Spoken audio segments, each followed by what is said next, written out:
NATO-nun parçalanma riski və yaxud ümumiyyətlə ləğvi riski mümkündürmü? Yox. NATO-nun parçalanma və yaxud da ləğvi riski Amerika Birləşmiş Ştatlarını çətin vəziyyətdə qoyar.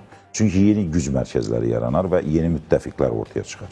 Yeni müttəfiqlər kimlərlə ortaya çıxacaq, necə çıxacaq, kim hansı konfigurasiyada yer alacaq, onu indidən proqnozlaşdırmaq və yaxud onun qarşısını almaq üçün güc və enerji, maliyyə sərf etmək Amerika Birləşmiş Ştatlarına sərf etmir.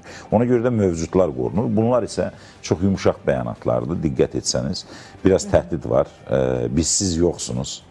Bu demək deyil ki, biz yoxuq. Yəni, adamlara sadəcə xəbərdarlıq edirlər ki, biz olmasaq siz yoxsunuz. İkinci, adamlara xəbərdar edirlər, dövlətlərə xəbərdar edirlər ki, Avropanı Rusiyadan qoruyan bizik. Biz olmasaq Rusiyanı sizin üzərinizə biz göndərəcəyik.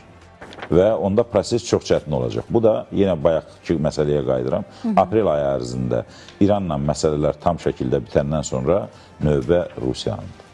Aprel ayında bitəcəyinə çox ümidli çıxış edirsiniz. Mən çıxış etmirəm. Deyilən, verilən mesajlar bunu deyir.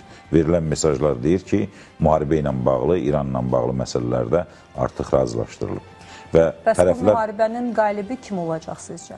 Burada qalib axtarmağa ehtiyac yoxdur. Maraqların, kimin maraqları təmin olundu? O zaman sualı belə qoyaq. İkisinin də marağı təmin olundu. Bəs üçüncü tərəf, orada üç tərəf var.